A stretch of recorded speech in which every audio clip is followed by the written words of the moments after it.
Hey guys. My nane is Tina Sleeper. I work at the City of Tempe. I'm a water conservation coordinator, and I'm here with Water Use It Wisely's mascot, Drab. Hey Wayne! We're both super excited to be here at a Tempe home, home of Paul, the last winner of our last and second Drab to Fab backyard rehab contest. And so much has been going on over the last 3 months. Paul has had to pick plants, he's had to select irrigation and all the technology that goes with it. And so we're here to check in with him and to look at the final landscape plan unveiling of what the fabulous landscape is going to look like. So let's go find Paul. There he is. Hey, Paul. Great to see you again. Nice to see you too. Well, thanks so much for having us in your home. Oh, Wayne, yes, of course. So much has been going on. You've got to meet with a lot of landscape experts. You've met with the Arizona Nursery Association, learned about their Plant Something campaign, kind of got to pick out all sorts of plants to meet your desires. How's that experience been? Were you surprised at the range of low water use plants you had to select from? A lot. We're very surprised. Yeah. For every kind of desire, there is a plant out there. I know when I did my home, it was just like, my husband wanted this kind of shade, this kind of shape, and there was a plant for that. Right. Was selecting trees or selecting bushes an exciting part of that process for you? Yeah. Yeah. What about irrigation? You talked to Ewing Irrigation about the type of sprinkler heads and type of system that's going to kind of help keep your plants healthy throughout the year? It's a mix of drip and sprinklers, and then the timer hooks up to the internet and watches the weather. Nice. Are you going to be able to use your phone to access it? I probably. That's super awesome. Well, today we kind of wanted to focus on the unveiling of this new landscape.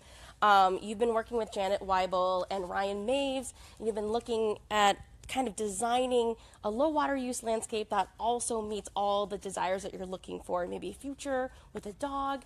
So how's that process been going? I don't have the dog yet, but the preliminary, I liked what I saw. I really did. It was really nice. Okay, cool. And it'll definitely work with a dog. That's awesome. Can't wait to look at the designs and talk to Janet and Ryan. Let's go over here, see if we can see the designs a little bit better. Oh my gosh! Hey guys! Hello. Janet, Ryan, thanks so much for joining us on Facebook Live. No problem. Thank you for having us. Can you talk to us a little bit more about Waibel and Associates and how, the process of your company and how you've been able to help us with this project? Sure, it's been great. It's our second year helping the Drab to Fab award program, and we're excited to be in this project with Paul this year. We're also partnered with the Arizona Landscape Contractors Association, who is great at offering training and events, awards program tomorrow night, and industry standards to the best for all of our landscape contractors. Our firm is located here in Tempe. We've been in business for about 17 years, and we're very excited to show Paul his plan for his backyard. Oh, thank you so much. That's such great information.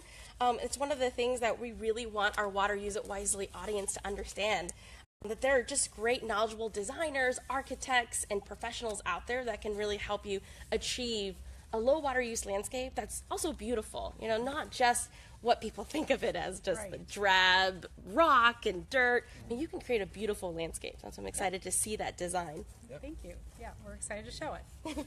Cool. Yeah.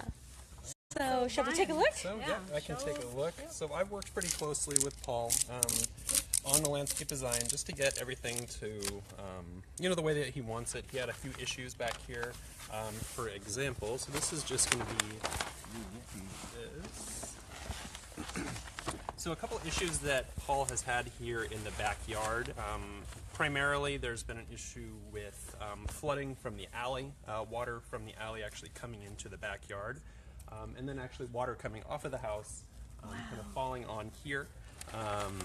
So what we're going to do to address those issues with the flooding is we're actually going to add a curb between the walls at the back gate, which is actually back here, right behind Wayne. We're going to add about an 8-inch curb, which will raise the grade. of the surrounding dirt in the alley, and that should help alleviate some of the flooding. We've actually included, so currently back here there's about 2,500 square feet of turf, of grass, and we're actually reducing that to about 600. And it's going to be a low, so it's going to be right here in the middle. It's going to be slightly lower than the rest of the yard, so that'll help control water coming off of the roof from the house. And then we're adding a planter along the house and the sidewall. And that will help control some of the water coming off of the roof. Paul has actually expressed some issues with bees in the neighborhood, so we have actually designed this specifically to kind of not attract as many bees to his backyard, to kind of keep that in control.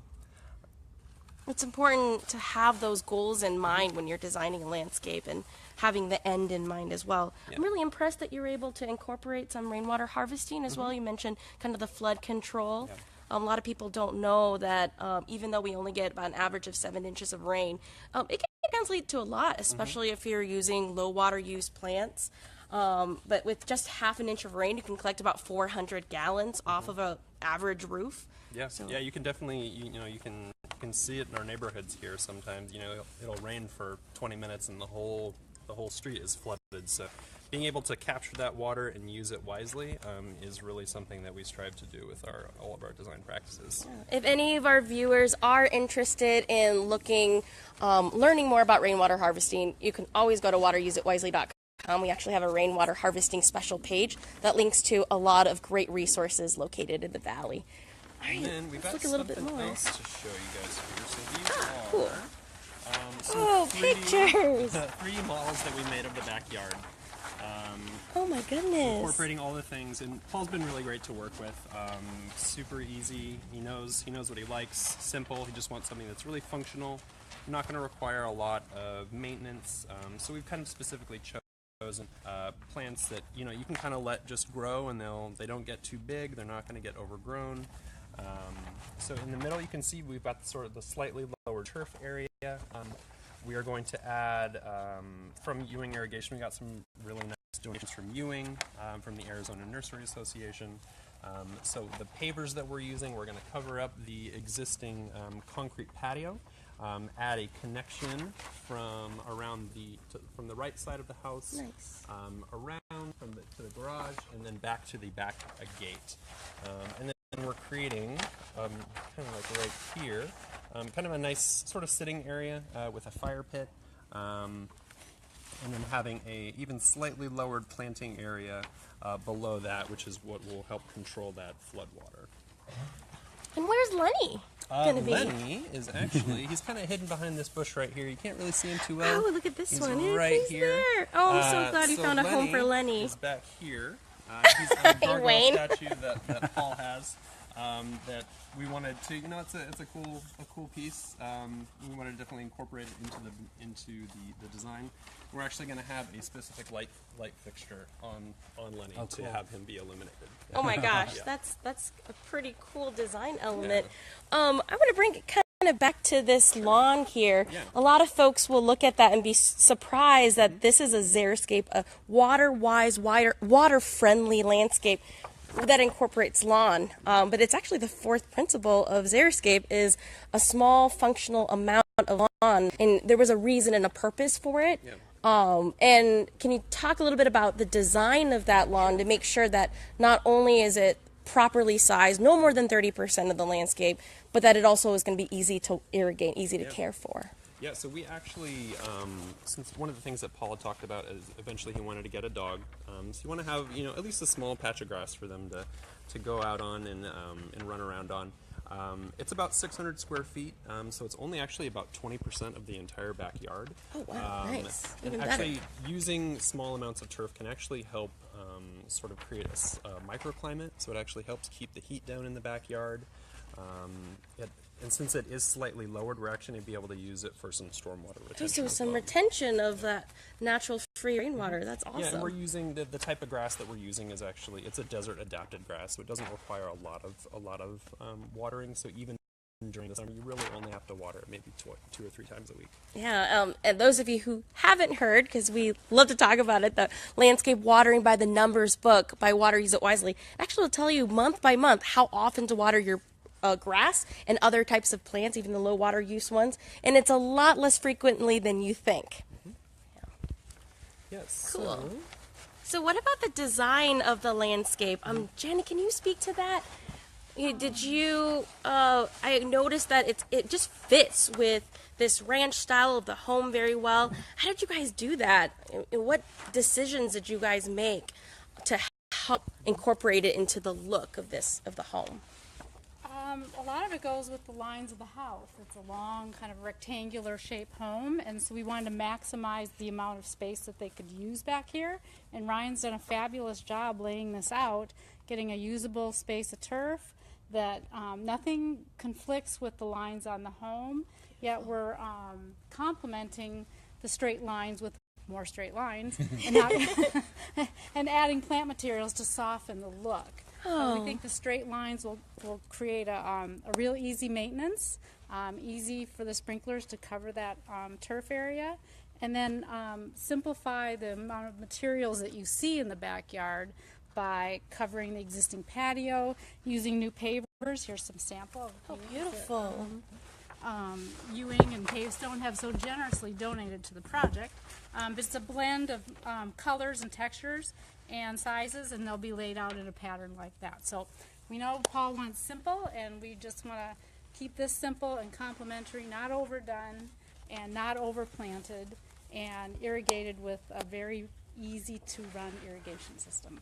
That is awesome. I mean, designing for not just a beautiful look, but for the homeowner and for the long-term maintenance of that landscape. That is awesome. Good job, guys. And are you pleased? Oh yeah. Do you- When I saw the line drawing and then I saw this, it was like, oh wow, this. I couldn't believe that. It's like, wow. Yeah, it's hard if you don't look at plans all day. Right. It can be kind of disorienting. But that's why we always want to we want to do something like this to illustrate better to people. Like, hey, it may look confusing, but this is in a 3D setting. This is actually kind of what you're looking at. And it just feels like a bigger yard. There's all the different dimensions, Yeah. and you're right. Now that I'm looking at it, I'm not a designer at all, but these lines really do fit with the home and make it fit. Mm-hmm. Beautiful job. It's important to kind of create sort of specific places when you're designing a backyard.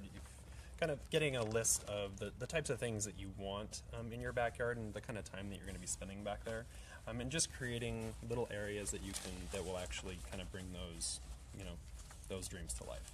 And that's, I think, we worked pretty well with our contractors that we're going to be using for the project.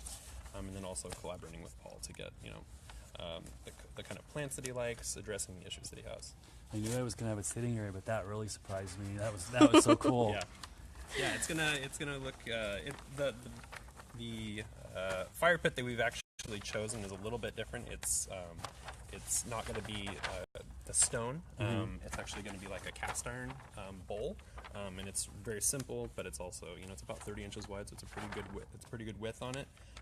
So you can get a couple chairs back here, and it'll be nice to spend the winters back here. Mm-hmm.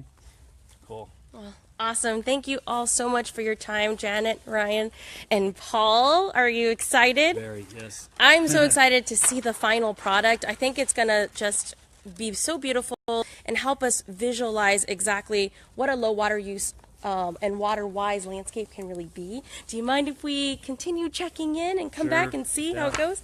Well, thank you so much. If you miss the process and you can't come back and join us in this journey, please feel free to go to wateruseitwisely.com, where we have actually a 10-part video series that follows the journey of our last winner, Lisa in Avondale. Thanks for joining us. So can't wait to come back. You're welcome. Bye.